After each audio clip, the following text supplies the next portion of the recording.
जय देवा जय देवा जय देवा जय देवा जय शिव मार्तंडा.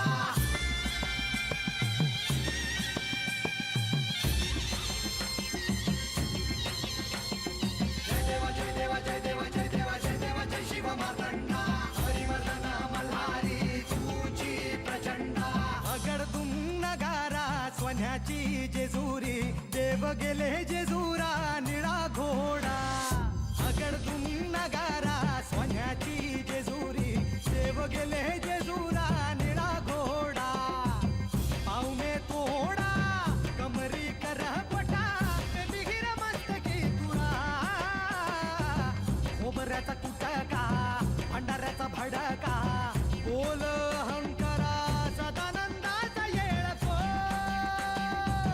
सदानंदाचा येळको. जय देवा जय देवा जय देवा जय देवा जय देवा जय शिव मार्तंडा. जय देवा जय देवा जय देवा जय देवा जय देवा जय शिव मार्तंडा. हरिवर्धन मल्हारी तुझी प्रचंडा. जय देवा जय देवा जय देवा जय देवा जय देवा जय शिव मार्तंडा. हरिवर्धन मल्हारी तुझी प्रचंडा.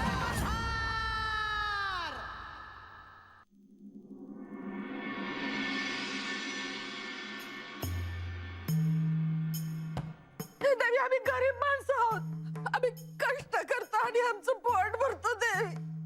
मी शेतात काम करून शेतातून घरी परत चाललो होतो तेव्हा देवी त्याने माझ्या पोरीला पळवलं देवी. देवी माझ्या डोळ्यात माझ्या समोरून उचलून नेलं माझ्या पोरीला त्याने. आता मला तुम्हीच सांगा देवी आमच्यासारख्या गरीब माणसांनी काय करावं सांगा ना तुम्ही सांगा. सोडवा देवी तिला.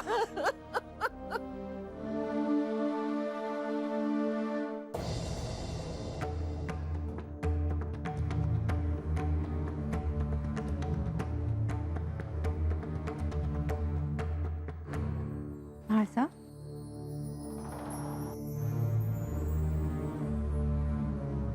आपण कधी आलात? आत्ताच. आपण कसल्या तरी विचारात होता. अजूनही आपण त्या स्त्रीची व्यथा विसरलेला दिसत नाही. होय लक्ष्मी देवी, अजूनही त्या बाईचा आक्रोश माझ्या कानात घुमतो आहे. अजूनही तिच्या डोळ्यातले भाव माझ्या डोळ्यासमोर आहेत. तिची व्यथा ऐकताना अक्षरशः माझा क्रोध अनावर झाला होता. त्यावेळी मी माझ्या क्रोधावर कसे नियंत्रण ठेवले हे माझं मलाच समजत नाही.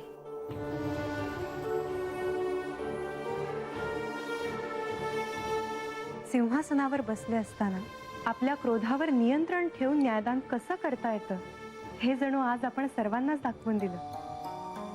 म्हाळसा,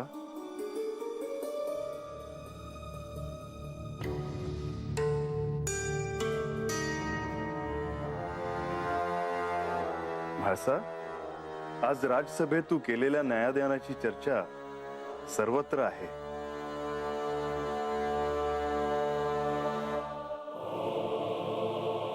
आपल्यापर्यंत पोहोचली तरी बातमी.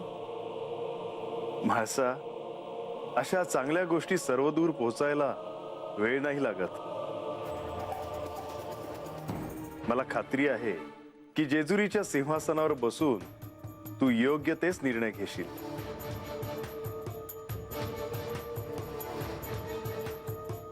पण तुम्हाला असे वाटत नाही ना की मी त्या माणसाला इतके कडक शासन करायला नको होते?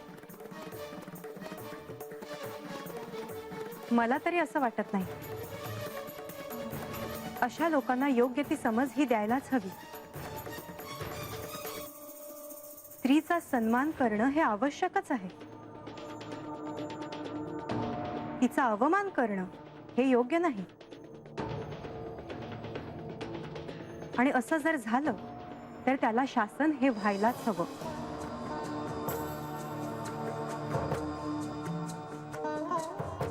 आणि आपल्याला काय वाटतं माझ्या निर्णयाबद्दल?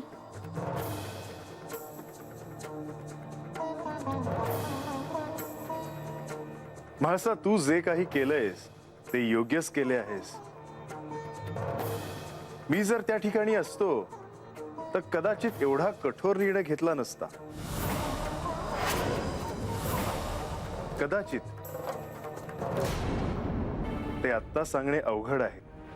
इतका कठोर म्हणजे तुम्हाला असं वाटतंय की मी हा निर्णय उगाच दिला, त्याला उगाच असे कडक शासन केले? नाही भासा, मी जर त्या ठिकाणी असतो तर काय केले असते हे मी सांगत होतो. मला नाही हे पटत. न्यायदानाला बसणाऱ्या कुणीही असाच न्याय द्यावा असे माझे मत आहे.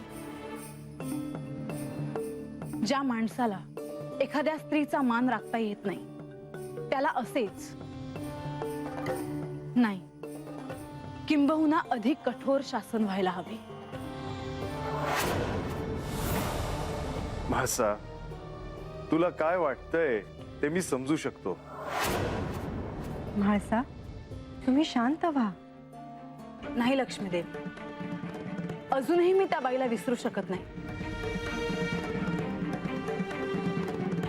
ज्या राज्यात स्त्रीचा अशा प्रकारे अवमान केला जातो त्या राज्यातल्या आरोपींना अशीच वागणूक दिली गेली पाहिजे.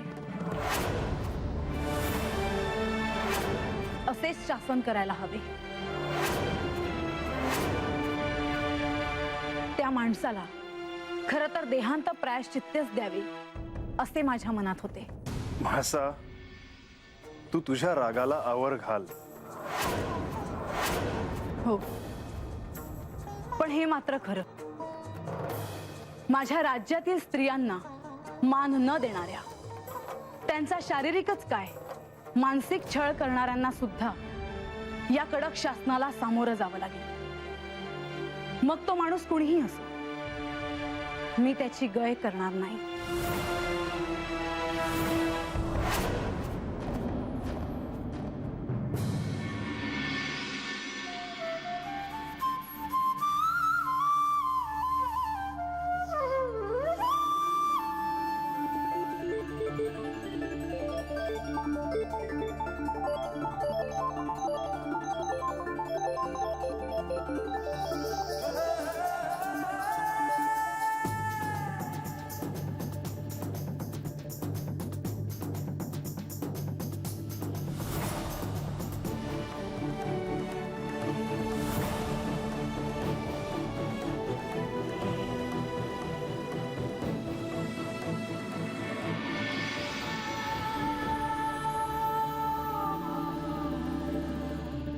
माझ्याकडून ही सप्रेम भेट आहे.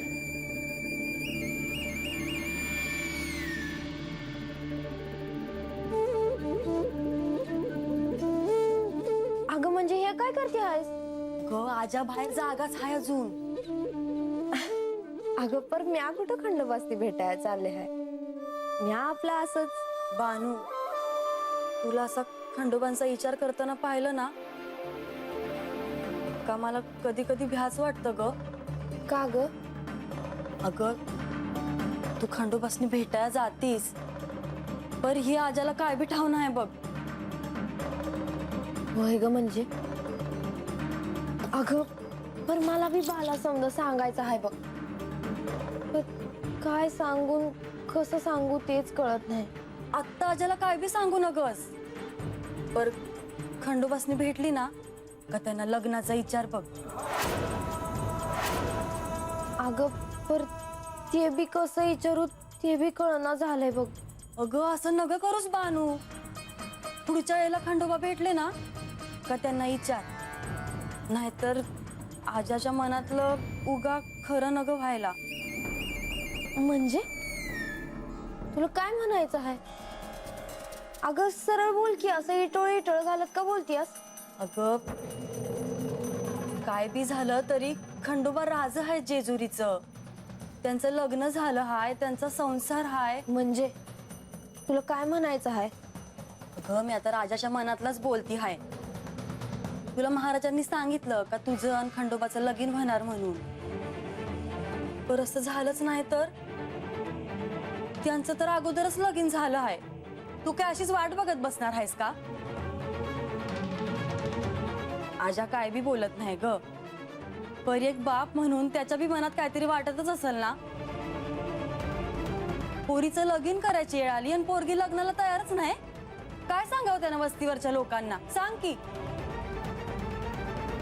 आणि लोकांना जर कळलं की तू खंडोबांशी लगीन करायला थांबली आहेस आणि असं झालंच नाही तर काय करावं?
मी जाऊ?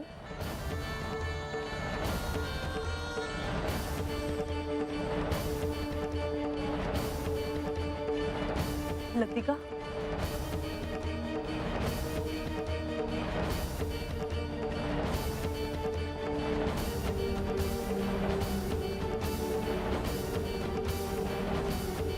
काय झालं?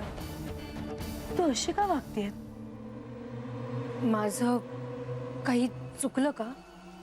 मी काही आणून द्यायचं आहे का? लतिका, तू माझ्याशी अशीच वागणार आणि बोलणार आहेस का? मी दासी आहे. मी माझी सगळी कामं केली आहेत. काही चूक झाली असेल तर क्षमा असावी. दासी? मी तुझ्याशी तू दासी असं वागले कधी?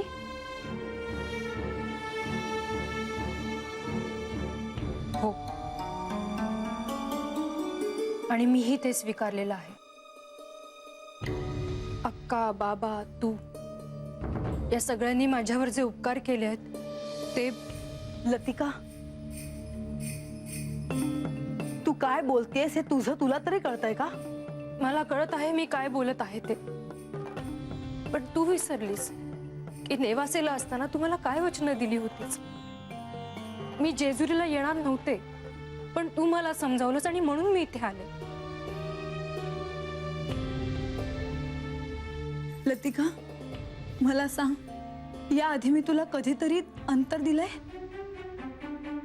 यानंतरही मी तुला कधीच अंतर देणार नाही, हा शब्द आहे माझा.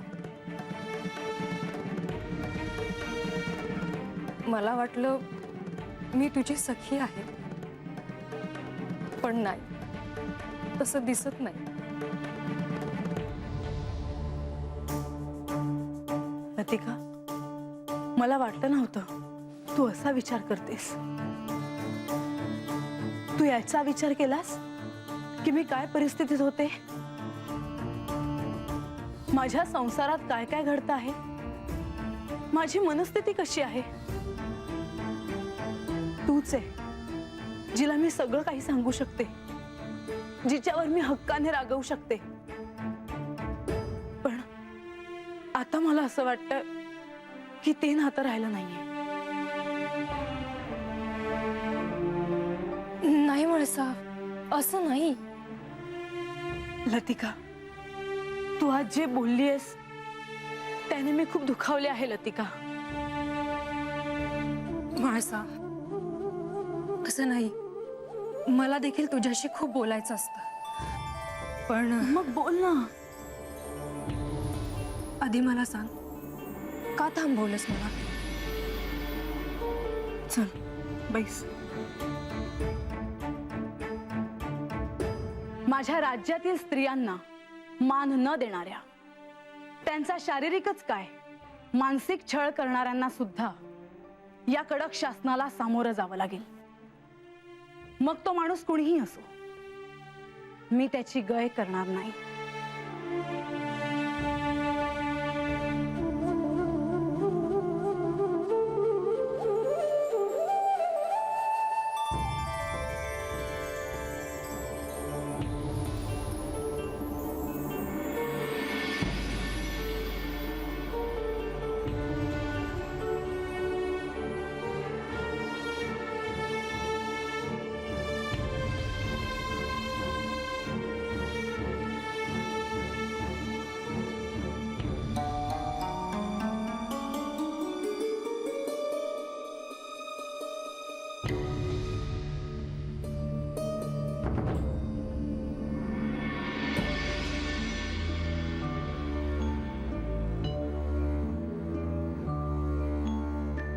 प्रधानजी, आपण कुठे होता?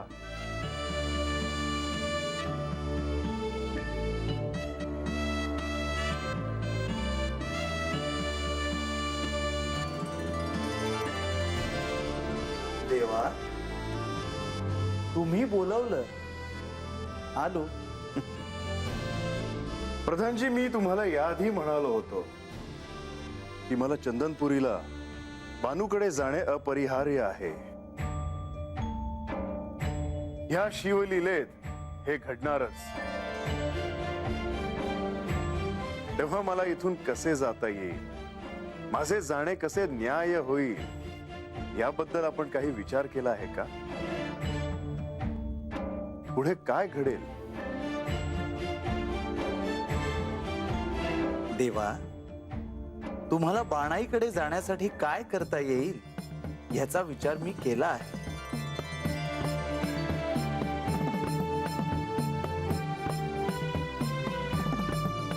मग सांगा. हो, सांगेन. तुमचं इथून जाणं ठरवणं शक्य आहे, कितीही अवघड असलं तरीही.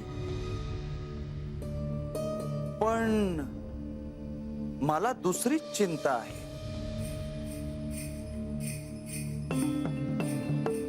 प्रधानजी, आपण माझे इथून जाण्याचे नियोजन केले आहे हे उत्तम केले. ते कसे केलेत याची चिंता मी करत नाही. तुम्ही आहात ना. पण ही दुसरी चिंता कोणती? खरं तर चिंता नव्हे, विघ्न. तुम्ही इथून जाताना कुणाकडे जाणार आहात, तुम्ही कशासाठी जाणार आहात हे म्हाळसा देवींपासून लपून राहणार नाही. तेव्हा तुम्ही त्यांच्या क्रोधाला सामोरे जाल आणि जे व्हायचं ते होईल. पण त्यांच्या क्रोधाला आवरता नाही आलं तर आपल्या राज्यावर एक मोठं संकट येऊ शकतं. रागात अग्निदेव समोर येऊन उभे राहिले आणि राख रांगोळी करायचं ठरवलं तर तुम्ही जेजुरी सोडून जाणार. मग हे विघ्न दूर कोण करेल? बस लतिका, नाही, तू आधी बस. बैस लतिका, बस.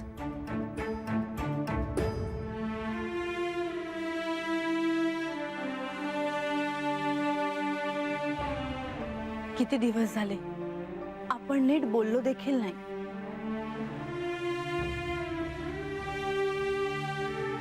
मला देखील तुला खूप काही सांगायचं असतं, पण कशाबद्दल? या गडावर इतकं काही घडत असतं, पण तुला त्याची कल्पनाच नसते.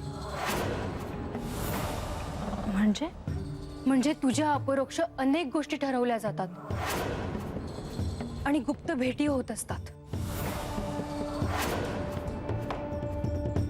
तू मला आधी कधी हे सांगितलं नाहीस. अनेक दिवस मी तुला सांगायचा प्रयत्न करत होते, पण शक्य झालं नाही. कारण तुझा माझ्यावरही विश्वास राहिला होता की नाही हा प्रश्न मला पडला होता.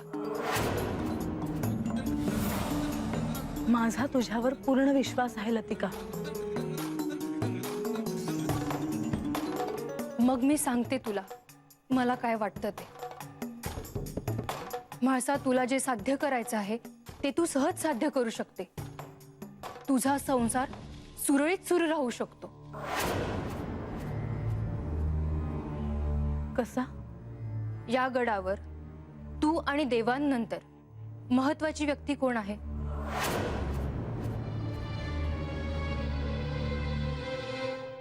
प्रधानजी. हो, तेच अनेकदा घटनेचे सूत्रधार असतात. तुला नक्की काय म्हणायचंय लतिका? म्हाळसा, तुझे ते बंधू आहेत. त्यांनी तुला बहीण मानलं आहे. तुझा संसार निर्विघ्नपणे सुरू राहावा म्हणून तू त्यांना कधीच सांगितलं नाही.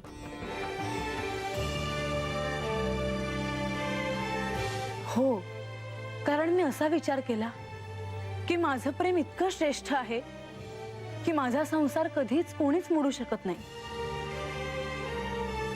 पण तू म्हणतेस त्यात तथ्य आहे. बंधू या नात्याने मी त्यांच्यावर माझ्या संसारात विघ्न येणार नाही याचे दायित्व कधी सोपवलेच नाही. पण आता ते सोपवायलाच हवे.